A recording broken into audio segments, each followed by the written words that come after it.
So Legacy Leagues are right around the corner, and they're going to be your time to mix and mash your 17 league mods that we've had throughout the history of Path of Exile. Now, this is a little bit daunting, and you're mixing and matching these through the whole drop stone mechanic, and these stones effectively allow you to apply the league to the next instances you join. You can have 3 at once, so picking it's kind of important, and you can rotate them throughout the league, so nothing is set in stone.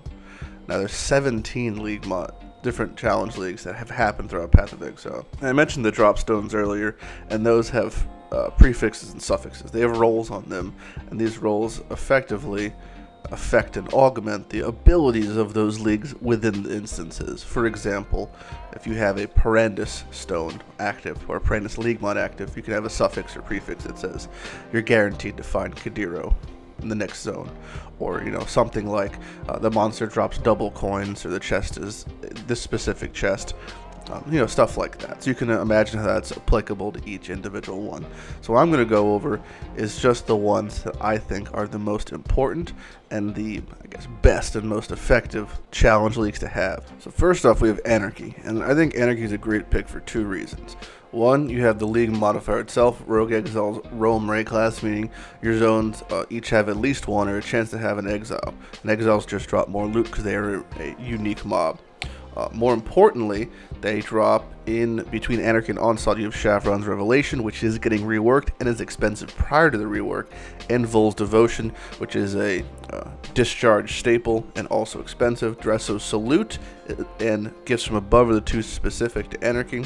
Dresso's Salute might become more prevalent with the AoE nerfs that we just saw, so weapon range might be even more expensive, and Gifts from Above was expensive, and again is getting a buff like Chevron's Revelation. So I think this is a great pick for a league, and the off chance you get one of these 4 items, you'll make bank. Now my second pick is Nemesis League.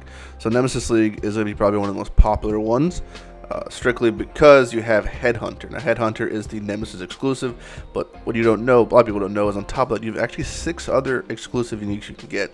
You have the 4 barracks rings, so the 3 barracks rings, the Grip, the Pass, the Respite, and you trade them in to make the Taming. The Taming is also quite expensive. You have the 2 unique flasks, Blood of the Krui and Laviana's Spirit.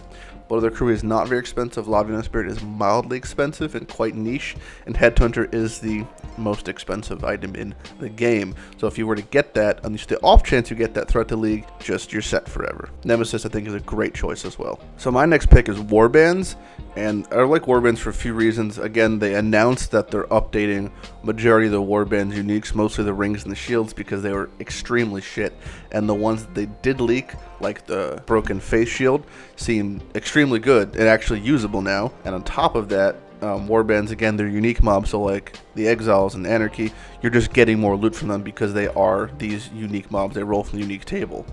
And then you also have the Warbands implicits, such like the Red Blade Helm, which now they drop ID'd, by the way. So those, if you get one of those are extremely expensive as well. It can be easily 10, 15 exalted. Next up, we have Parandus. Parandus is basically for the reasons of the past 3 leagues we've just named. It gave you access to the coin system, and I think a lot of people are going to be picking Parandus. I think it'll probably be that. Nemesis will be the 2 big ones. Parandus is, again, in conjunction with the fact that you could roll on the actual stone, that you have a guaranteed chance of Kadiro. You could get any item from any set of league mods, including just mirrors, to be sold from him. So that might be a pretty accessible market, the Parandus coin market. The fact that you might be getting coins drop is just more disposable income for you. And my 5th and final pick is a bit of a sleeper pick, and I'm going to say Talisman. I know that's kind of crazy because of how shit Talisman League was, but I feel like they're going to tweak the numbers when they release Talisman. And if they do, if my hope is they make it from 5 talismans to trade up to 4 talismans. If they do that, or if they even tweak the drop rates and value changes of how you upgrade talismans, it can be extremely expensive. The Wretch, Feast, and Famine Bind, the belts are also quite expensive. The Wretch can easily be 10x in a league. Most of the Rigwall drops are quite lackluster, but it's still a fun mechanic. And the off chance you do hit a tier 4 talisman, it could be invaluable.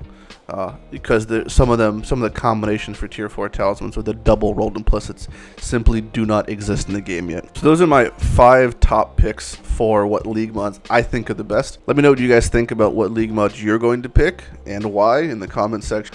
Lighty out. Have a good day, guys. I'll see you guys out there.